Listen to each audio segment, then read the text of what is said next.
Nah, lantas bolehkah seorang suami itu meminum ASI istri saat melakukan jima atau hubungan intim dengan istrinya?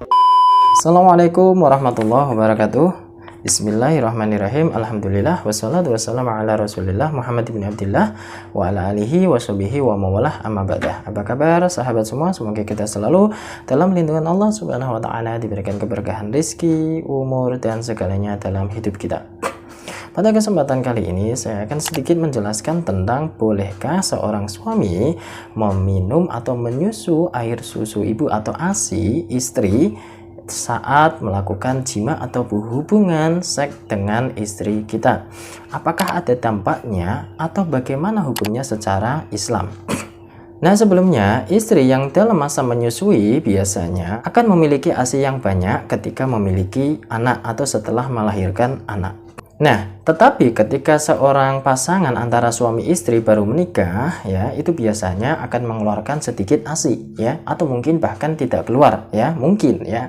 Tetapi orang yang sudah menikah dan baru mempunyai anak itu biasanya seorang istri akan mengeluarkan ASI yang melimpah, ya, berbeda dengan yang baru menikah dan belum memiliki anak. Biasanya itu susunya agak sedikit atau mungkin bahkan tidak atau belum keluar. Nah, lantas bolehkah seorang suami itu meminum ASI istri saat melakukan jima atau hubungan intim dengan istrinya? Apakah akan berdampak menjadi mahram atau sebagainya, ya? Nah, suami yang menyusu ASI kepada istrinya sampai kapanpun tidak akan menjadi mahramnya, ya. Ini catat ya, sampai kapanpun tidak akan menjadi mahramnya. Jadi seorang suami yang saat melakukan jima ataupun hubungan intim dengan istrinya dan dia tertelan meminum air susu istrinya, itu tidak akan menjadi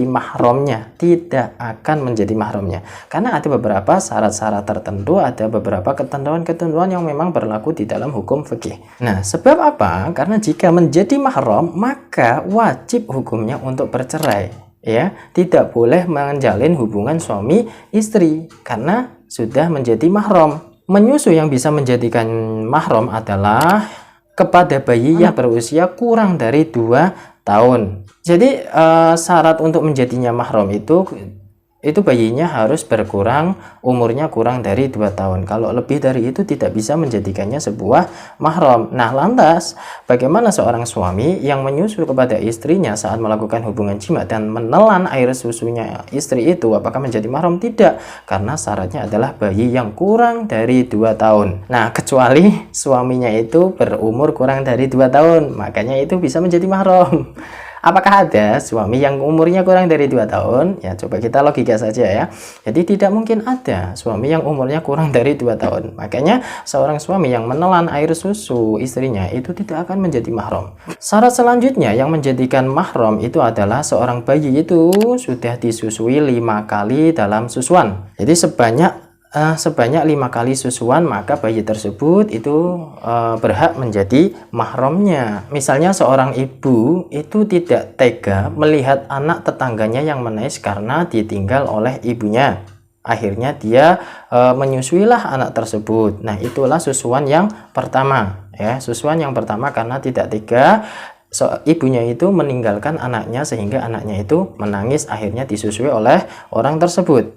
Lantas minggu depannya lagi ditinggal ibunya lagi ke pasar dan anaknya tadi dititipkan kepada kakaknya semisalnya dan menangis tidak berhenti. Akhirnya orang yang tadi menyusui itu akhirnya menyusuilah lagi, ya. Seminggu kemudian menyusui lagi. Nah, itulah sudah menjadi 2 kali susuan. Nah, jika itu terjadi sebanyak 5 kali susuan, maka itu sudah menjadi mahram dari orang tersebut.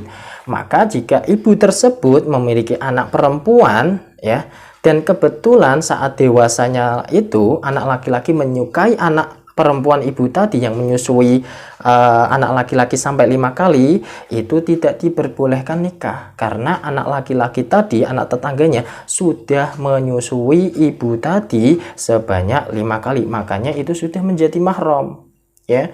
Jadi itulah yang syaratnya menjadi mahram. Kalau kurang dari 5 kali susuan itu tidak bisa menjadikan sebuah mahram. Maka anak tersebut juga tidak diperbolehkan menikah dengan ibu tadi yang sudah menyusuinya 5 kali susuan. Nah, saya tambahin lagi keterangan yang mana mungkin 5 kali susuannya itu tadi mungkin bisa karena susunya itu bisa di di press dulu ya, diambil dulu susunya, dipumping dulu susunya, lantas ditaruh ke dalam kulkas, mungkin disusukan lagi kepada anak tersebut. Mungkin walaupun ibu tadi sudah meninggal, karena zaman modern itu kan bisa dipumping ya susunya, walaupun orangnya sudah meninggal tetapi susunya sudah ada dan disusukan tadi kepada anak laki-laki tadi sebanyak 5 kali, maka itu sudah menjadi mahramnya. Jadi jelas ya, bapak ataupun suami yang menyusu kepada istrinya saat melakukan hubungan intim ataupun jima dengan istrinya dan menelan air susu istrinya itu tidak menjadikannya mahram dan tidak akan menjadi anak dari susuan istrinya. Itu ya syaratnya. Jadi 5 kali susuan dan umurnya bayi tadi kurang dari 2 tahun ya. Jadi jelas ya pendapatnya bahwa seorang laki-laki ataupun suami yang menyusu istrinya itu tidak akan menjadi mahram ketika melakukan jima menyusu air susu istrinya. Semoga ini bisa bermanfaat dan bisa menjadi pelajaran tambahan bagi kita semua yang mungkin belum mengetahui bagi suami istri ya. Wallahu muwaffiq ila aqwamit thoriq. Wassalamualaikum warahmatullahi wabarakatuh.